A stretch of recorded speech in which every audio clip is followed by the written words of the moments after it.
You've got a classic Mopar that's ready for some suspension upgrades? I want to see the parts. Let's take a look at those parts, Steve. Let's.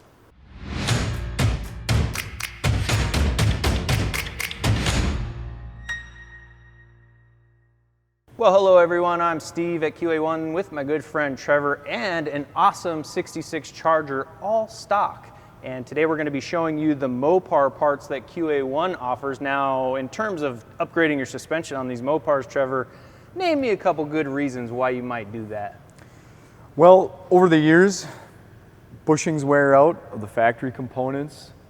Yeah, these cars are like 50 years old now. Yeah, they're getting up there. So. And so in general, it'd be a good time to start rebuilding some old components, start a refresh on the suspension. A lot of those components will be pretty worn out over time. Yeah, and when it comes to like rebuilding the bushings and stuff in the stock arms, oh, it's a ton of work. Exactly. So, I mean, we've got an offering where we not only offer you USA-made arms and things like that with the new bushings, but they also have some performance enhancements that we're going to go over today. Now, Qa1 has some predefined handling and drag packages available. Can you cover the year range on those? Yeah, complete suspension kits covering all the parts that Qa1 makes. 67 to 72 for the A bodies, the 66 to 72 B bodies, and then the 70 to 74 E bodies. So we've got complete packages for those. Exactly, and keep in mind too, there are some individual components available that will spill beyond the covered handling kit year ranges, both earlier and later. Yeah, this is Mopar, so it's not complete cut and dry. There are some parts that kind of will fit other years too, but Let's get this 66 Charger up in the air and see some of the parts. So while we do have the full handling kit or drag kit for your Mopar, you may not want the whole kit right off the bat. You can start small. What is the first upgrade, a real good one that a lot of Mopar folks do? Yeah, I would say good quality shocks, Steve. That's going to be your best bang for the buck, noticeable improvement in the car, definitely a handling upgrade. Yeah, definitely the shocks control the motions and the ride quality of the car. So we do also have those in the non-adjustable, single adjustable shocks and the double adjustables.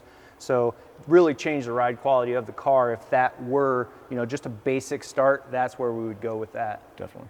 So once you have the shocks on your car, you say you want to go a little bit further, what would be the next component you might go with on your Mopar? Yeah, I would say the next biggest upgrade, noticeable upgrade, would be to upgrade the control arms. Also, when we're looking at these older vehicles, a lot of times we're going to have worn out ball joints, worn out bushings. Oh yeah. Maybe need to rebuild the pivot shaft on your lower arm.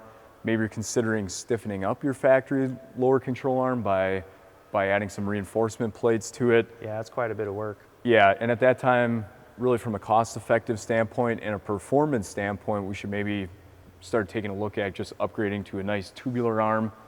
Now, there's definitely some advantages beyond the new components on these. So tubular arms are going to be a lot more stiffer, more rigid function than the factory arms will be. Yeah, definitely stronger than the 50-year-old arms that are on the car. Exactly. Plus, we've got some 3 degrees of added caster to these upper control arms, so it's also going to be a handling that would improvement. just make it feel, like a modern car, actually. Yes. But when it comes to the arms, these are made in USA right here in Lakeville, Minnesota, and I mean powder coat finish, so just a real easy bolt-on, ready-to-go situation. Absolutely. All right, Mr. Trevor, so you've got the shocks on your car, you've got the upper lower control arms. How are we going to keep going with this suspension? Yeah, I would say the next biggest upgrade would be to go to our dynamic strut rod. Oh yeah. And we're eliminating the rubber front bushing from this. Oh yeah, that factory rubber bushing, I mean, after 50 years, it's not going to be there very much. And plus it adds compliance as it wears out. So that strut rod's holding your suspension, and as you hit the brakes, that wheel and tire is moving because of that rubber bushing. So we've eliminated that, right? Yes, so under heavy braking, we're not going to have that compliance like we would with the rubber bushing. So that lower control arm will not flex like it would with the factory bushing still in the car. And that'll be a noticeable improvement. Noticeable gain in confidence as well in your cornering under heavy braking. And adjustable too. And adjustable as well. Nice. Now the basis of your whole suspension is going to be this guy here, which is the K-Member. Tell us about this, Trevor. Yeah, this is a Qa1 Tubular K-Member here. When we're looking at chassis rigidity in these front ends. Lots of strength. Yeah, and obviously the stock Mopar K-Members were not known for being the most robust. Yeah, stiff especially piece. 50 years later. Exactly. So this is actually set up for your factory steering box and torsion bars, right? Yes, so the beauty here is we're not requiring you to completely overhaul your front end, eliminate those torsion bars with this system. This is a very nice way of adding a lot of modern performance, strength, some weight savings, And while not having to do any cutting or welding or changing the car from its factory features. Exactly, exactly. So it's just a very nice way to put some upgrades into the factory style suspension of these The thing cars. I like most about it is that it's welded right here in this building, right here in Lakeville.